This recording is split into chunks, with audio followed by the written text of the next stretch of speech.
સમગ્ર વિશ્વમાં માત્ર ભારત જ એક એવો દેશ જ્યાં ભગવાનને રહેવાનું મન થયું. ભગવાન પ્રગટ થયા, માતાજી પ્રગટ થયા. દરેકને કુળદેવ હોય, કુળદેવી હોય. 33 કરોડ, કલ્પના તો કરો, 33 કરોડ તો દેવી દેવતાઓ જેણે ભારતમાં રહેવાનું પસંદ કરેલું છે. ઘરે ઘરે દીવા અગરબત્તી કરે, મંદિર રાખે, પૂજા પાઠ કરે, ભજન કરે, આરતી કરે. આવું દુનિયાના કોઈ પણ દેશની અંદર લોકો કરતા નથી. અચ્છા, ભગવાન કેવા?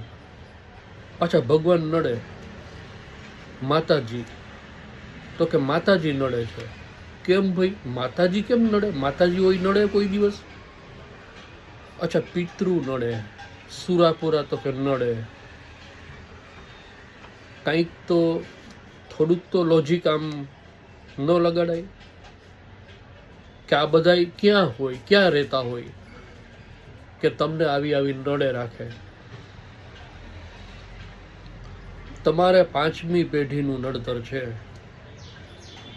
આવી વાત કરે છે. નો ચાઇનામાં કોઈને નડે માતાજી, ન્યા એના કોઈને કુળદેવી ન હોય, કુળદેવી ન હોય, એ નાળિયેરે ન વધેરે, એ દીવા અગરબત્તી ન કરે, એના ઘરમાં મંદિરે ન હોય.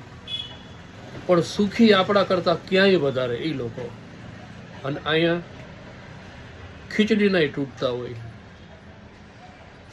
તોય પાછા માતાજીનું નડતર છે.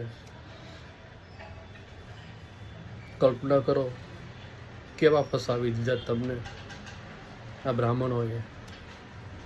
ખરેખર જો આ દેશમાં બ્રાહ્મણો ન હોત ને, ભારત દેશનો વિકાસ 100% ચાઇના જેવો હોત, અમેરિકા જેવો હોત, જર્મની જેવો હોત. અનેક બુદ્ધિશાળી લોકો અહીંયા છે, પણ એની બુદ્ધિ બેર ક્યારે મરી ગઈ? આ બ્રાહ્મણોને લીધે. એને આવા રડાવે ચડાવી દીધા. મંદિર, દીવા, અગરબત્તી, પૂજા, પિતૃદોષ, માતૃદોષ, શાપિત દોષ, કુંડલી દોષ, સ્વર્ગમાં, નર્કમાં. શું થશે આ ભારત દેશનું? વિચાર તો કરો. તમને આમાં ને આમાં, આમાં ને આમાં ઘાંચીનો બળદ હોય ને ફરે ને, એમાં બ્રાહ્મણોએ તમને ફેરવે રાખે છે. એક વિધિ પૂરી કરો તો બી કે હજી તો બીજી વિધિ કરવી પડશે, પિતૃદોષની વિધિ કરવી પડશે, કારણ કે માતાજીનું નડતર છે. મૂર્ખાઓ સાલાઓ, માતાજી નડે તમને, પિતૃદોષ હોય તમને. આ આખી દુનિયામાં કોઈને પિતૃદોષ ન નડે, તમને જ નડે. અક્કલ મઠા હોય ને, જે જો હોશિયાર હોય ને, કોઈ દિવસ કોઈ કાંઈ નડતું નથી. તમે સાહેબનો મુકેશભાઈ અંબાણીને કાંઈ નડે છે? નરેન્દ્રભાઈ મોદીને કોઈ ગ્રહ નડે છે એવું તમે સાંભળ્યું ક્યારેય? એને કંઈ પિતૃદોષ છે? એને ક્યારેય માતાજીનું કોઈ નડતર છે? અમિત શાહને કોઈ દિવસ કાંઈ નડે છે? નડે કોને? એટલે ઝૂંપડપટ્ટીમાં રહેતા હોય, કા માનસિક બીમાર હોય, માનસિક ગુલામ. કોના? બ્રાહ્મણોના. કા ભુવાઓના ગુલામ.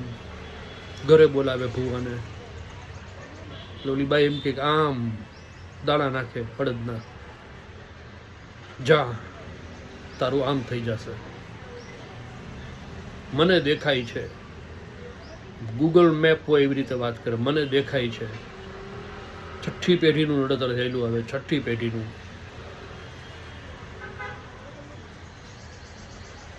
આ દેશનું કાંઈ ન થઈ શકે, કારણ કે અહીંયા અક્કલ મઠા વધારે છે.